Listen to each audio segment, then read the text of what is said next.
Hi folks, Rodney back again with Rodney's Northwest Riding Reviews. Today I'm going to do a quick walk around video on this 2024 Toyota Tacoma. This is an SR5 model, and we're going to talk about some of the features on the vehicle and maybe talk about in comparison how it performs and drives compared to the third generation Tacoma.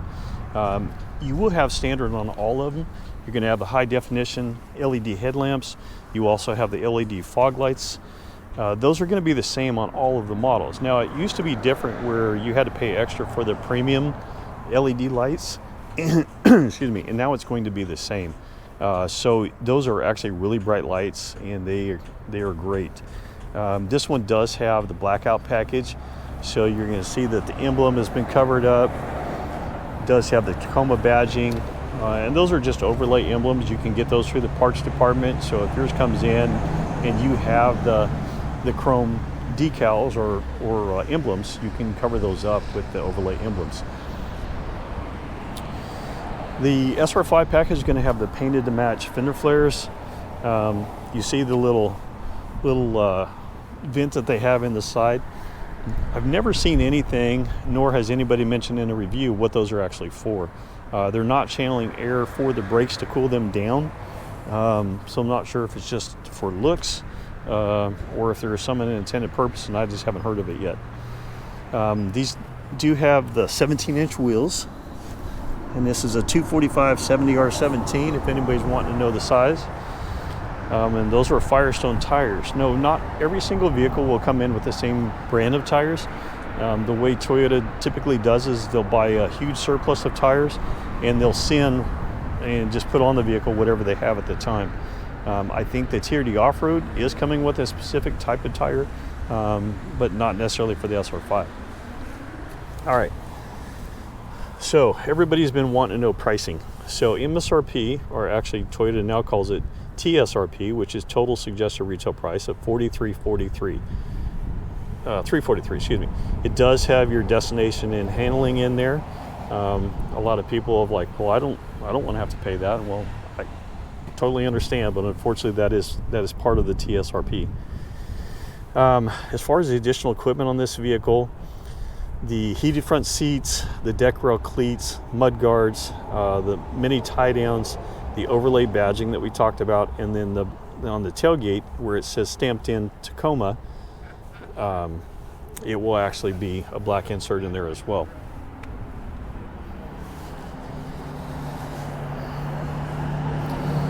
A couple things, and I mentioned we talk about performance and handling. So you have the double wishbone suspension in the front. You're going to have a multi-link rear suspension with coil springs in the back. It is a smoother ride.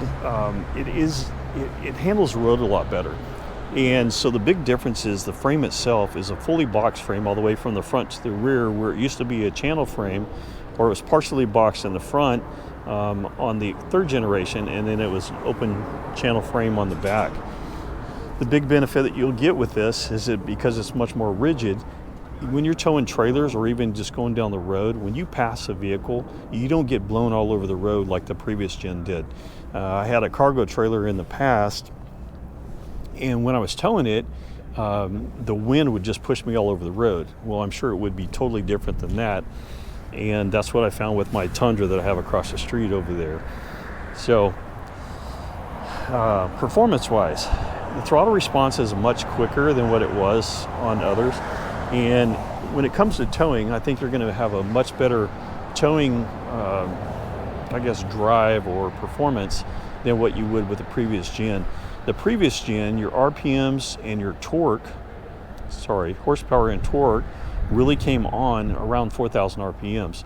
And so it seemed like you were winding in and out all the time to get any performance out of it. Well, now it comes on at 1,700 RPMs and carries that all the way up to about 4,000, and then it starts to taper off. But we typically run at a much lower RPM to begin with, and so when performance comes into play in towing, it's going to be a much better experience for you. Just like before, they've always had the composite bed, and you still have the composite bed here. Some of them have a spray-in bed liner, and people have talked about, well, why do I need a spray-in bed liner if it's already a composite bed? Well, the one thing that you will see is that even though it is a composite bed, it's still slick. And so in the past, we normally would put in a bed mat, which you can still do that. I think the bed mat's around $200. But you can put a bed mat in there to prevent any slippage, but a lot of them will already have the spray-on bed liner. So the spray-on bed liner kind of does the same thing. The other benefit is that if you've seen any of the older composite beds, when they get all scratched up, they have a white, you can see white underneath them, and it just looks bad. So if you're planning on hauling anything in there and you happen to have the opportunity to pick one up with a spray-on bed liner, I think you'll be happy with that. So bed is very light.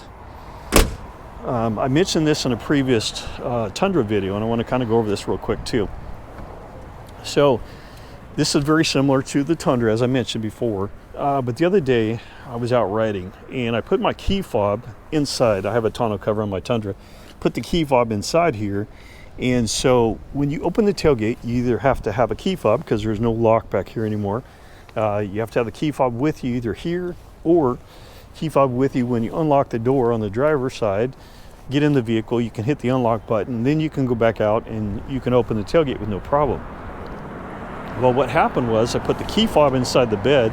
I took the key with me, and so when I came back to the truck, I put the key in the keyhole, opened the door, and the first thing it did is set off the alarm. I'm like, okay, no big deal.